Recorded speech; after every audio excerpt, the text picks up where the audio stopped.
joining us for today's panel, Land and Legacy, Charting the Path of Sustainable Agriculture and Forestry. My name is Courtney Columbus, and I work in Education and Communications with mano-Y-ola. And I want to thank our panelists for being here with us today. We have 3 wonderful panelists who will be telling us about their work in sustainable agriculture and forestry and their roles in promoting a legacy in those areas. Also, to those attending the webinar today, feel free to use the Q&A button to send questions in the chat while the panelists are presenting. We'll have time for a Q&A session after the panelists' presentations. First, we will hear from Katherine Faber of the USDA National Agroforestry Center. Katherine is joining us from San Diego, California today, followed by Andrés of Puerto Rico Hardwoods. Andrés is in Patillas, Puerto Rico, from Patillas, Puerto Rico. And finally, we'll hear from Carlos Luis Díaz Palmer, who we know as Carly, of Hacienda Rita in San Germán, Puerto Rico. So without further ado, I will pass to Katherine. Katherine is an ORISE Agroforestry and Climate Hubs Fellow at the USDA National Agroforestry Center. So Katherine, feel free to share your screen and your presentation, and we're excited to hear from you. Thank you so much for having me here today. As Courtney said, my name is Katherine Faber, and I'm a fellow with the USDA National Agroforestry Center and the USDA Climate Hubs. And I'm so happy to be here with you today talking about agroforestry and how it can be used to increase both climate change mitigation and also adaptation to sustain a legacy that will keep our planet healthy for generations to come. And the reason I'm excited to talk about agroforestry is that agroforestry is the integration of both forestry and farming. And as we know, a lot of forest landowners also farm, and a lot of farmers also have forested land on their properties. So by combining forestry and farming into an integrated system in the form of agroforestry, we can generate so many co-benefits that can increase resilience in the face of climate change. So just a brief overview of what I'll touch on today. I'll talk about what agroforestry is. I'll introduce the organization that I belong to, the USDA National Agroforestry Center. And we'll talk about the 5 most common practices or ways of arranging trees on farms and how each of those practices can be used to enhance both climate change mitigation and also climate change adaptation. So first, what is agroforestry? As many of us know, agroforestry is the intentional integration of trees and shrubs into crop and animal farming systems to create environmental, economic, and social benefits. So agroforestry helps producers meet production goals, and it also helps meet conservation goals. It benefits the planet as a whole. And there are also many social, community, and health benefits that come from agroforestry. I'd like to introduce the USDA National Agroforestry Center and talk about what we do. So we are a department within the USDA. We're funded by a partnership between the U.S. Forest Service and the Natural Resources Conservation Service. So we are a government entity. We're part of USDA. We're a small but mighty team. And our mission is to accelerate the adoption of agroforestry in the U.S. And we do this through a number of different ways, primarily by conducting and guiding research on agroforestry and then delivering that information out to technical assistance providers and producers and landowners themselves through a variety of different ways. So we have publications, brochures, great newsletters that I'd recommend signing up for, and information sheets.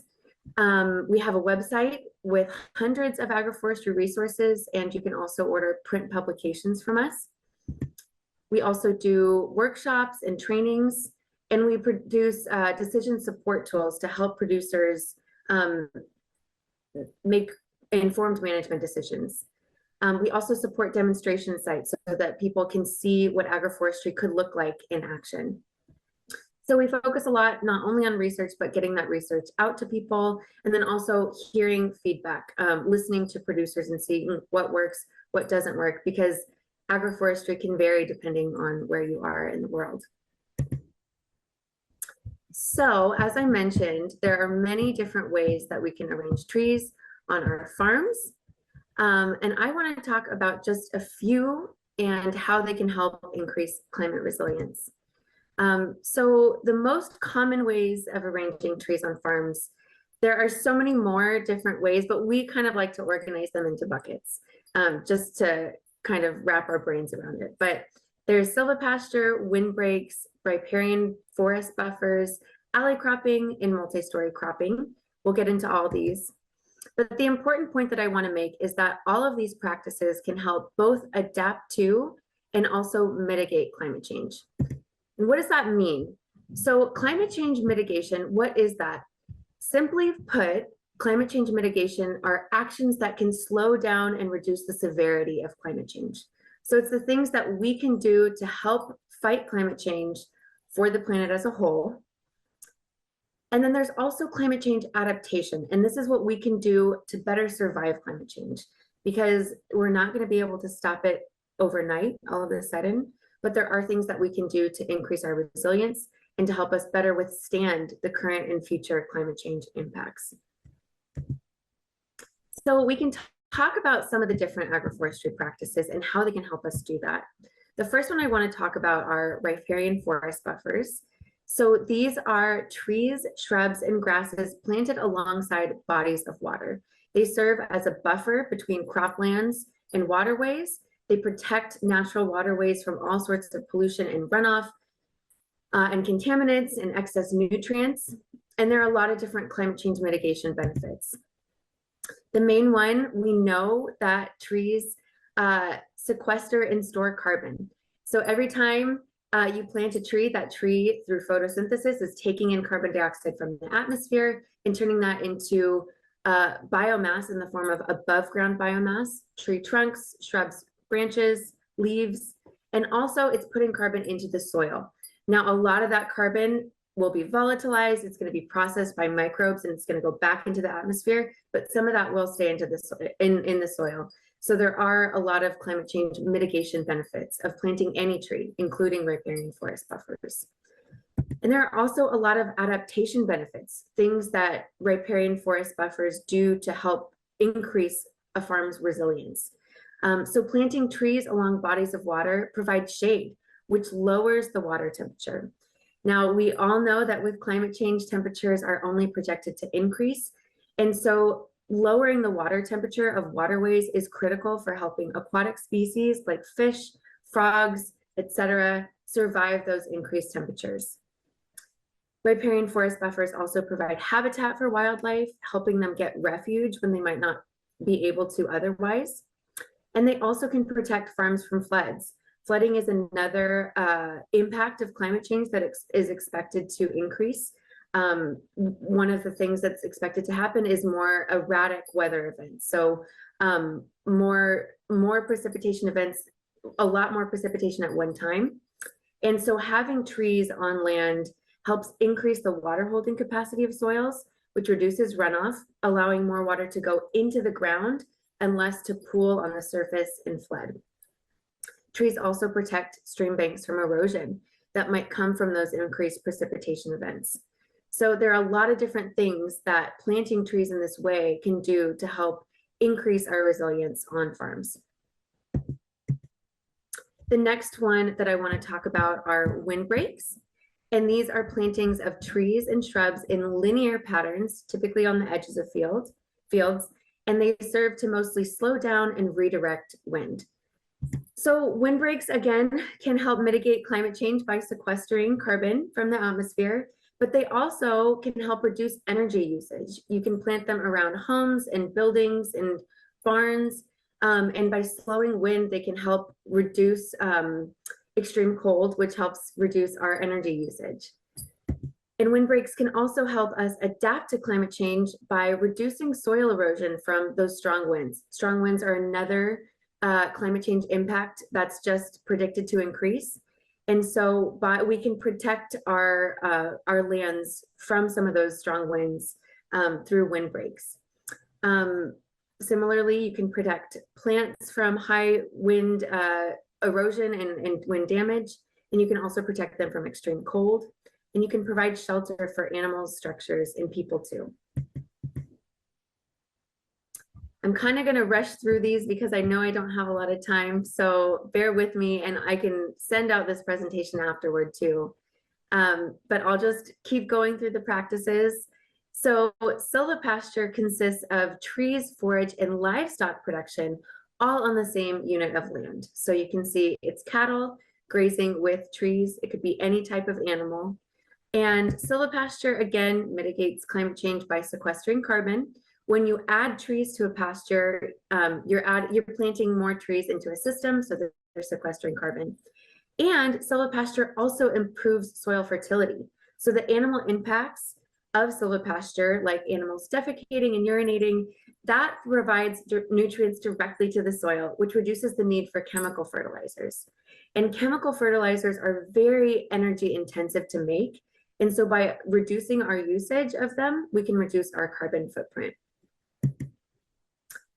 Similarly, the adaptation benefits are huge. Trees provide a lot of protection to livestock from extreme heat, extreme cold. So just a little bit of shade from those trees can reduce the temperature by up to 14 degrees, which is huge. And that provides a ton of protection, and that reduces in less stress, that results in less stress, and all sorts of benefits. So there are so many different ways that agroforestry can increase our resilience on farms. You can arrange trees in many different ways.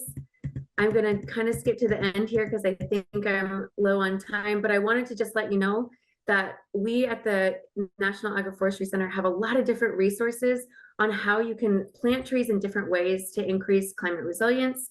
You can definitely reach out to me directly. This is my email. And I would also recommend signing up for our Agroforestry Connection newsletter. I just touched on the tip of the iceberg. There's so much more, but definitely agroforestry, I think it provides a ray of hope in dark times. So I hope it's a topic that we all explore more. Thank you so much. Thank you so much, Katherine, for your presentation and for sharing those agroforestry practices and how they can help mitigate the effects of climate change. So thank you very much. Next, we'll go to Andrés, who is the Principal CEO of Puerto Rico Hardwoods. Go ahead, Andrés, take it away. There we go. Okay, so thank you very much. My name is Andrés Rua. I am part of Puerto Rico Hardwoods. Right now, I don't have a formal presentation. I'm going to talk a little bit about the experience of Puerto Rico Hardwoods in terms of what is going on in Puerto Rico and we have done to address some of the issues. When I started working in silviculture, it was in 2005. I entered into a project called Las Casas de la Selva, which is in Patillas. So when I was in that project, I learned what silviculture was. I didn't have any idea. And the reason that I get into that project was because I organized a cleaning of a lake, of a water reservoir in our municipalities. And that reservoir was full of trash on the side after Hurricane Jean or Tropical Storm Jean at that point. And most of the trash that was picked from that lake was wood, branches and debris, vegetative waste. So I tried to contact some artisan and some sawmills, and nobody was interested in that time.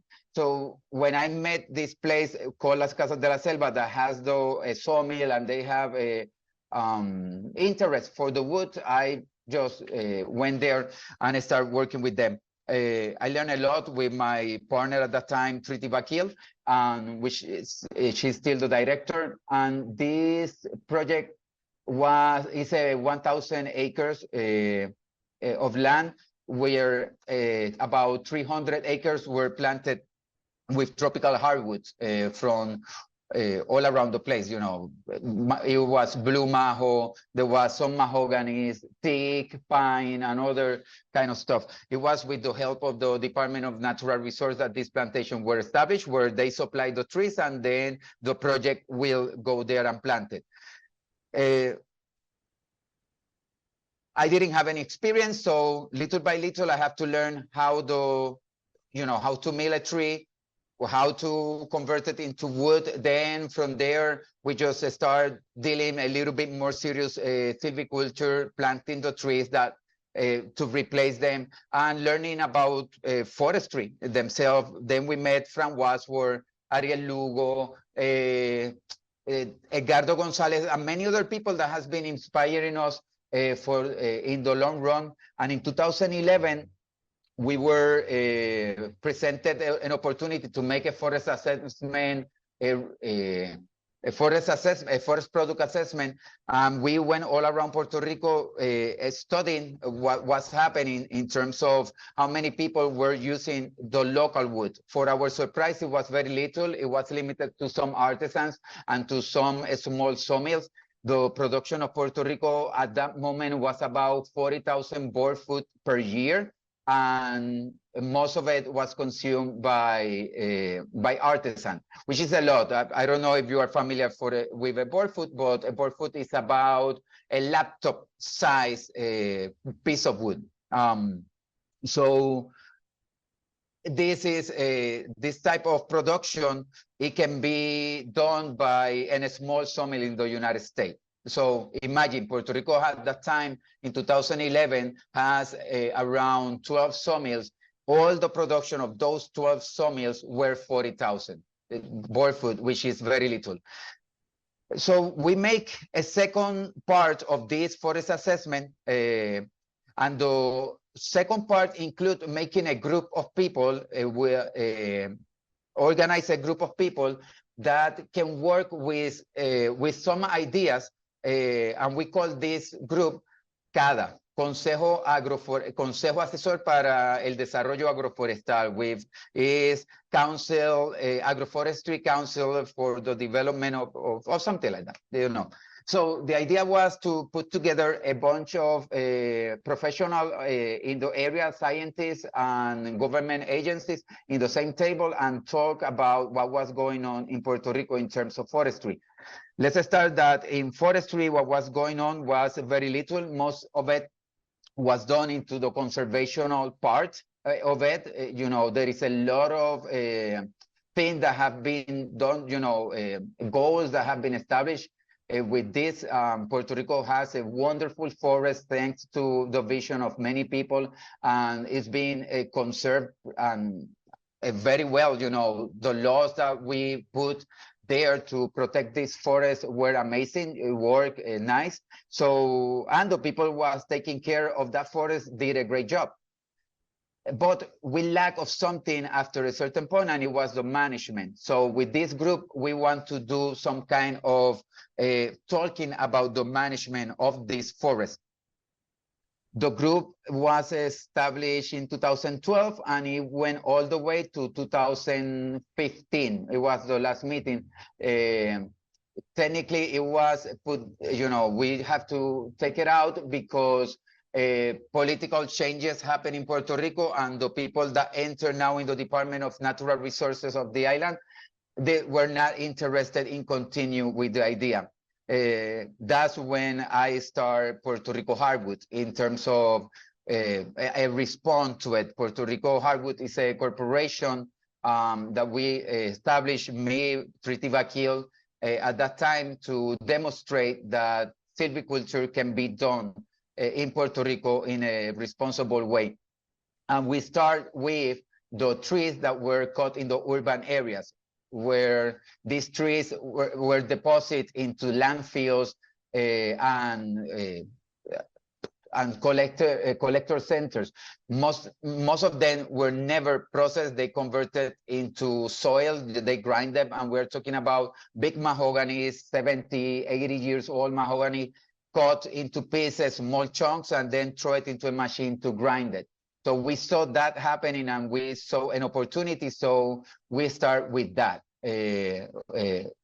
working with that thing, trying to move those trees from there. So our first project was to do 20 trees in the municipality of Arroyo, 29 trees. We cut them, and with those trees, we make about 20,000 board feet. Imagine the size of these trees. Some of them were about like 4 feet, 5 feet diameter. So anyway, after that, we move a little bit towards,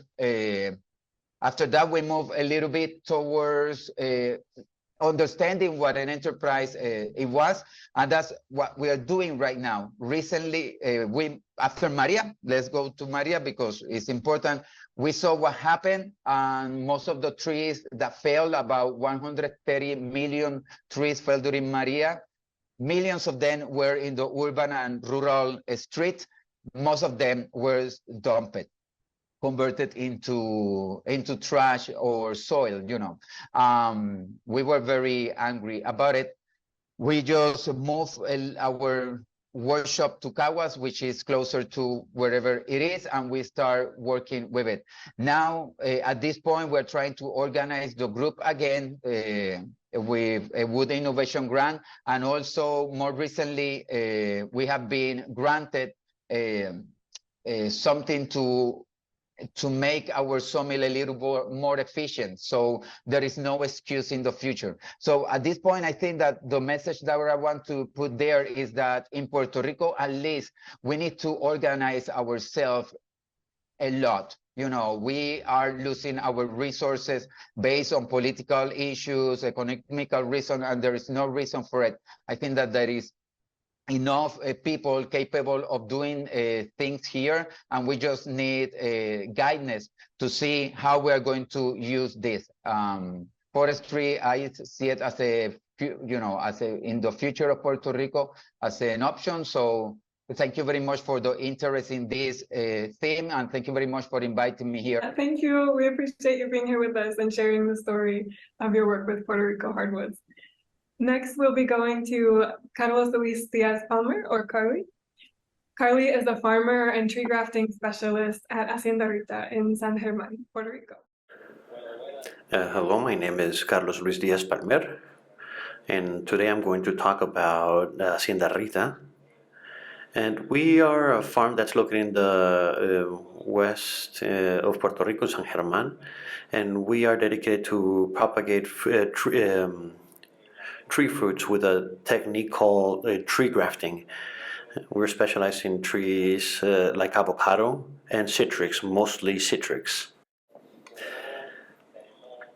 We put into practice ecology, and we use something that's called allelopathy, which is a biological phenomena where the plants produce compounds that are called allelochemicals, and thus those compounds interact with the environment, and it's like a way that plants use to communicate with insects and between plants, and plants can repel insects, and apart from repelling insects, there are other plants that attract insects that are beneficial for plague control. And trees, especially in citrus, that, as you may know,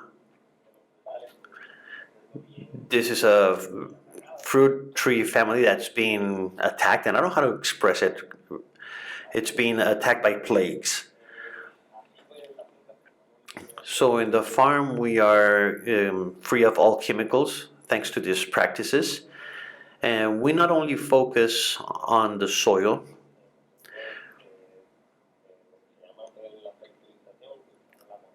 we use compost for fertilizing, and all of the material that we produce in the farm is used for compost. And we also practice soil aeration with plants that we've used that use their roots to penetrate, and when the life cycle of the plant expires, those roots oxygenate the soil, and this helps to propagate microorganisms that are beneficial for our plants. And there are other plants that are used for nematode control and to control other pathogens that affect us. And with these plants, we are able to plant and cultivate citrus. The grafted trees are trees where we intervene. We, as part of nature, man, intervene those trees and we develop and we propagate a variety that was previously selected. We chose some resistant varieties to hurricanes, for example, because we had the Fiona effect last year.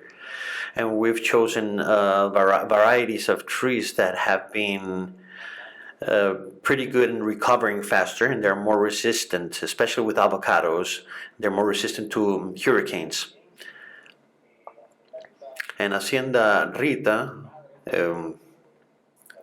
belonged to my father. His name was also Carlos Díaz, and it was established in 1998, and he's the one who created or he started to use the tree grafting technique.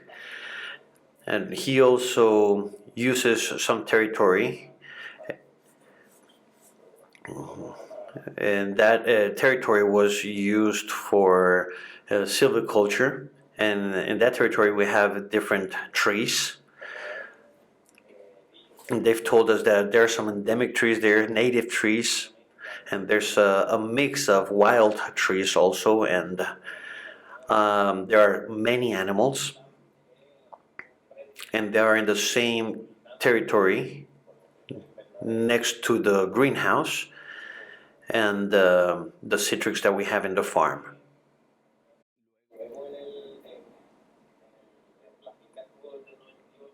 From 1998 to 2011, the farm used traditional methods that were taught to us by the Department of Agriculture in Puerto Rico.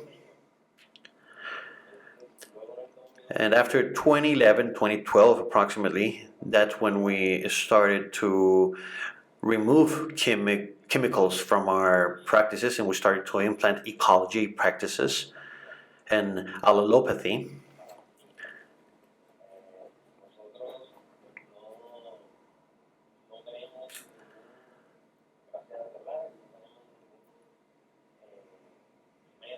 We don't have any method right now.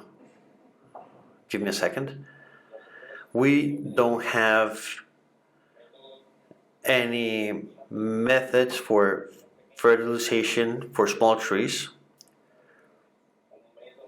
We don't have an established method for fertilizing. We use different methods. We're still using different methods for choosing the tree that's going to be implanted, and that's one of the hardest things to do, since the trees have limited space with these polyethylene bags, and it's been really hard to find a good natural fertilizer for our trees. And I understand that that's all the time I have. Hopefully you were able to understand what I said. I'm kind of nervous. That's the first time that I've addressed anyone via internet. Thank you. Thank you, Kylie, so much for your presentation.